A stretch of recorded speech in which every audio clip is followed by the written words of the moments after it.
जी अस्सलाम वालेकुम, this is Ruhel Ansar. Welcome to my YouTube channel. बेटा मेरी वीडियो पसंद है अपने दोस्तों के साथ लाजमी शेयर करें, चैनल को सब्सक्राइब और वीडियो को लाइक कर ले। बेटा मेरे आपको चैनल पे 9th क्लास न्यू मैथमेटिक्स की तमाम एक्सरसाइज की वीडियो मिल जाएंगी जो बड़े आसान तरीके से मैंने बेटा समझाई हैं, आप उससे आसानी से समझ सकते हैं। और इसी तरह मेरे चैनल पे बेटा आपको फर्स्ट ईयर के मैथमेटिक्स न्यू की बेटा तमाम एक्सरसाइज की वीडियो मिल जाएंगी। आप वहाँ से बेटा एक्सरसाइज को बड़ी आसानी तरीके से समझ सकते हैं और अपने छोटे भाई वगैरह को भी समझा सकते हैं, छोटे भाई बहन को भी समझा सकते हैं। जी बेटा आज हमारा टॉपिक है एंटी लॉगरिथम। कि एंटी लॉगरिथम होता क्या है? कहते हैं N anti logarithm is the inverse operation of a logarithm. Anti logarithm एक इनवर्स ऑपरेशन है किसका? लॉगरिथम का। जो लॉगरिथम लेते हैं ना उसका इनवर्स ऑपरेशन कर दें तो हम क्या निकाल लेंगे? Anti logarithm. An anti logarithm help to finding the number whose the logarithm value is given. For example देखें बेटा, बात सुने। हम बात करते हैं कि हमारे पास एक कोई नंबर है, हमने उसका लॉग लिया, कोई भी नंबर है, हमने उसका लॉग लिया और लॉग हमारे पास आ गया 3। अब हमने क्या करना है? ये नंबर फाइंड करना है जिसका लॉग कितना आता है? 3 आता है। तो इस प्रोसीजर को बोलते हैं, तो कि बेस कितनी हम यहाँ पे ले रहे हैं 10, इस प्रोसीजर को बोला जाता है एंटी लॉगरिथम। तो मतलब कि आपने वो नंबर फाइंड करना है जो लॉग मतलब 10⁻³ इज इक्वल टू नंबर। तो ये नंबर हमारा क्या बन जाएगा? एंटी लॉगरिथम बन जाएगा। ठीक है बेटा, बात समझ आई आपको? तो बेटा एंटी लॉगरिथम में अब बात आपको समझ आएगी। An anti logarithm help to find in the whose number with the value are given in simple terms. जैसे हम कह सकते हैं कि log b base x is equal to y and by is equal to x, then whose process to finding the x को find करने के लिए जो प्रोसेस किया जाता है, जो अमल किया जाता है, उसे हम क्या कहते हैं? इस एंटी लॉगरिथम ऑफ y। तो उसे हम बोलेंगे y के लिए वो क्या बन रहा है? Anti logarithm. इसी तरह इस नंबर को मालूम करने के लिए जो हम प्रोसीजर अप्लाई करते हैं, अब प्रोसीजर अप्लाई करेंगे तो हम इसे बोलेंगे कि हमारे पास ये क्या है? एंटी लॉगरिथम है। 3 के लिए, ये 3 के लिए इसका क्या बनता है? एंटी लॉगरिथम बनता है। अब हमारे पास बेटा हम कोई भी नंबर लेते हैं, फॉर एग्जांपल अभी आपको समझ आया कि एंटी लॉगरिथम हमने कब अप्लाई करना है। मतलब फॉर एग्जांपल आपके पास कोई भी नंबर दिया गया, आपने उसका लॉग, आपको कोई भी लॉग दिया गया किसी भी नंबर का, तो हमने क्या करना है? वो नंबर फाइंड करना है। तो उस नंबर को फाइंड करने के लिए हम यूज़ करेंगे एंटी लॉगरिथम किसका? 3 का। मतलब हम लेंगे कि एंटी लॉगरिथम लेंगे 3 का, तो हमें क्या मिल जाएगा? हमारा नंबर मिल जाएगा बेटा। तो अब आपको बात समझ आई होगी कि आपके पास जो जवाब दिया जाएगा आप उसका एंटी लॉगरिथम लेंगे तो हमें क्या मिल जाएगा? नंबर मिल जाएगा। अब एक एग्जांपल करते हैं तो आपको इंशाल्लाह बड़ी आसानी से समझ जाएगी। तो एग्जांपल में हमें उसने सवाल का वैल्यू दिया 2.1245। अब ये वैल्यू हमारे पास क्या है? हमने इसका एंटी लॉग लेना है। एंटी लॉग मतलब एक ऐसा नंबर लेना है जिसका हम लॉग, हम फॉर एग्जांपल हम यहाँ लेट कर देते हैं कि भाई अगर हम लॉग x को फाइंड करें तो जवाब आता है 2.1245। तो बेटा आपको अगर मेरी प्रीवियस वीडियो पता हो तो जो लॉग हम फाइंड करते हैं वो बेसिक तौर पे 2 चीज़ों का मजमूआ होता है। पहली चीज़ होती है इसके अंदर करैक्टर, ये हम लिख देंगे यहाँ इस तरह करैक्टर, और दूसरी चीज़ होती है मंटीसा। मंटीसा हमेशा पॉइंट के साथ लिखा जाता है 1 2 4 5। तो ये पहली चीज़ करैक्टर होती है, दूसरी चीज़ मंटीसा। और आपको पता हो कि ये करैक्टर्स हम कैसे निकालते थे? हम बेसिक तौर पे किसी भी वैल्यू का करैक्टर निकालना हो, अगर मैं अब आपको अपनी प्रीवियस वीडियो में ले जाऊँ, हम प्रीवियस वीडियो में जब हम लॉग फाइंड करते हैं और हमें कोई ना कोई वैल्यू दी जाती है बेटा 345.78, हम क्या करते थे? हेड लगाते थे और इसके दरमियान जितने नंबर आते थे हम वो कहते थे कि ये हमारा क्या है? करैक्टर है। तो बेसिक तौर पे ये जो करैक्टर आएगा, ये हम जब इसका सॉल्व करेंगे तो ये हमें डेसिमल लगाने के लिए काम आएगा, जहां हम अपने सवाल में रिटर्न में डेसिमल लगाएंगे। तो अब हमारे पास बेटा आगे है मंटीसा। हम क्या करेंगे? हम टेबल से ना इस मंटीसा की कोरस्पॉन्डिंग वैल्यू निकाल लेंगे। हम क्या निकालेंगे? टेबल वैल्यू लेंगे किसकी? 0.1245 की। तो आप 0.12, तो क्या मंटीसा के लिए आपको लास्ट टाइम भी बताया था टोटल 4 वैल्यू, तो 0.12 को 4 में और 5 में एंटी लॉग के टेबल में, बुक में लास्ट में हमारे पास टेबल दिया जाता है लॉगरिथम का और एंटी लॉगरिथम का। तो एंटी लॉगरिथम में .12 को आपने चेक करना है 4 वाले, ये 4 वाले पे, तो ये नंबर आ गया 1330। और फिर इसी तरह मीन डिफरेंस वाले केबल में 5 में चेक करना है, तो ये जवाब आ गया 2। तो हमारे पास बेटा आ गया 1330 प्लस इसके अंदर 2 को हम ऐड कर देंगे तो ये कितना हो जाएगा 3060। ये हो गई टेबल वैल्यू इस नंबर की।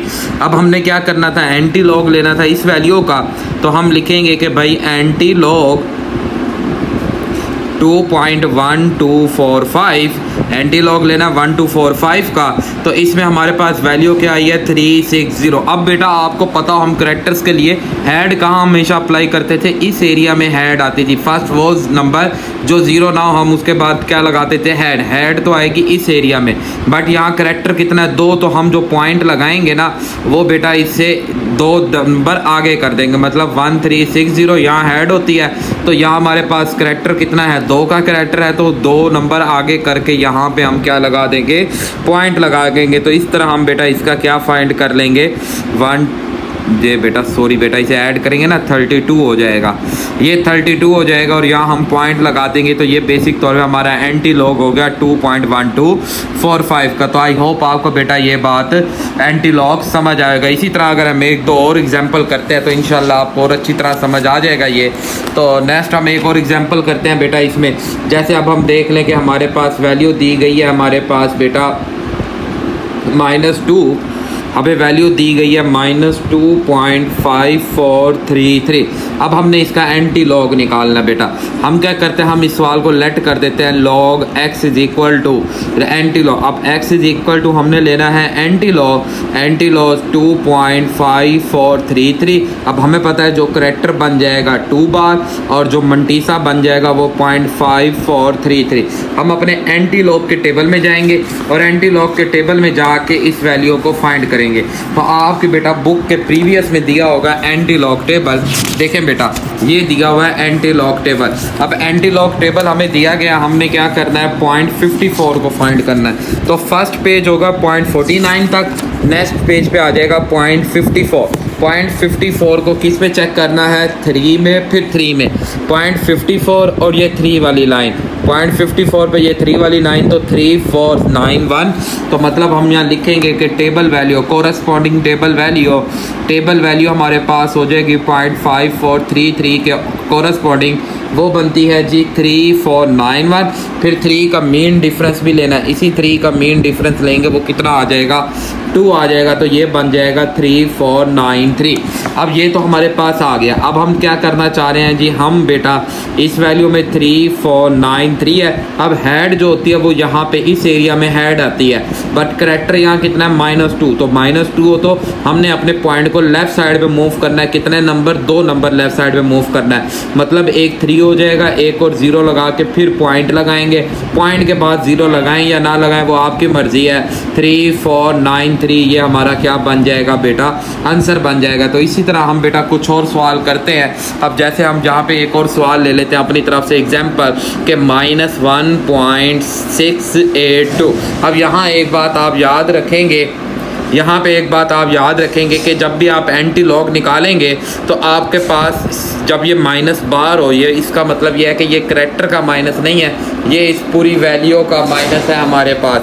तो हमने क्या करना है, हमने बेटा सबसे पहले इस पूरी वैल्यू को प्लस में चेंज करना है। तो इसका तरीका ये होता है कि जो नेगेटिव हमारे पास डेसिमल पॉइंट से पहले जो रियल पार्ट है, इस डेसिमल इससे एक नंबर बढ़ा आपने इसमें प्लस कर देना है, +2 और -2। तो ये तो आपके पास -2 आप साइड पे, इसमें आपने +2 ऐड कर देना है।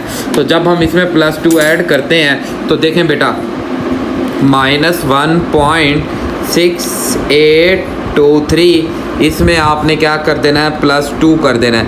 तो हमारा जवाब कितना आएगा बेटा, हमारा जवाब आएगा 0.3177। अब इसे आपने अरेंज करना है, ये जो 2 माइनस का है आप इसके ऊपर लगा देंगे 2.3177। अब इसका मकसद, इसे करने का मकसद ये हुआ कि ये वाली वैल्यू तो हमारे पास प्लस की है, क्योंकि जो मंटीसा होता है ना वो हमेशा पॉजिटिव होता है।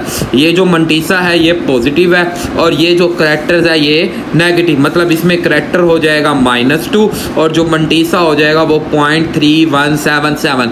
आपके जब भी एंटी लॉग लेना है तो जो मंटीसा वाली वैल्यू है वो हमेशा पॉजिटिव होनी चाहिए, वो कभी भी नेगेटिव ना हो। तो मंटीसा वाली वैल्यू को पॉजिटिव, ये सारा अब ये जो माइनस लिखा हुआ था ना मैंने -1.6823, इसमें ये था कि 1 भी माइनस का था और ये पूरी वैल्यू भी, ये जो पॉइंट है हमारे पास ये भी माइनस का था कि -0.6823, तो ये दोनों चीज़ें माइनस की थी। जबकि मंटीसा कभी भी नेगेटिव नहीं होता, वो हमेशा प्लस का होना चाहिए। तो अब जस्ट अब हमने टेबल वैल्यू लेनी है। आई होप आपको ये बात समझ आई।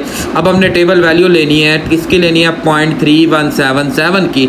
तो 0.31 को 7 में और 7 में चेक करेंगे तो हम तो आपके बेटा टेबल बताया हुआ एंटी लॉग के टेबल में 0.37 को, ये देखें ये 0.37 आ गया, 0.31 को आपने चेक करना है 7 के अंदर, ये आपका 7 आ गया। इसे आपने चेक करना है 7 पे, तो ये हमारे पास 7 की लाइन है, ये देखें जी ये लाइन। तो इसे हम 31 में चेक करेंगे, ये कितना आ गया? 2075। तो ये वैल्यू हो गई 2075 प्लस इसी तरह इसके 7 का डिफरेंस, 7 के डिफरेंस में आ जाएंगे तो 7 का डिफरेंस कितना है? 3। तो ये बन जाएगा हमारे पास 2078। तो इस तरह हमारा फाइनल रिजल्ट होगा 2078। ऐड होती है हमेशा यहाँ पे। अब हमने क्या है कि करेक्टर कितना है? -2, तो पीछे 2 नंबर पीछे लाएंगे, 1 और ये 2, इसके बाद पॉइंट लगा देंगे 078। तो पॉइंट के बाद 0 लगाएं या ना लगाएं, लगा लेंगे ठीक है, नहीं भी लगाते तब भी ओके है। तो आई होप आपको बेटा ये एंटी लॉग समझ आएगा। कोई भी प्रॉब्लम हो तो आप मुझे कमेंट्स कर सकते हैं। दुआओं में याद रखिएगा बेटा, अपना ख्याल रखिएगा। अल्लाह हाफिज़।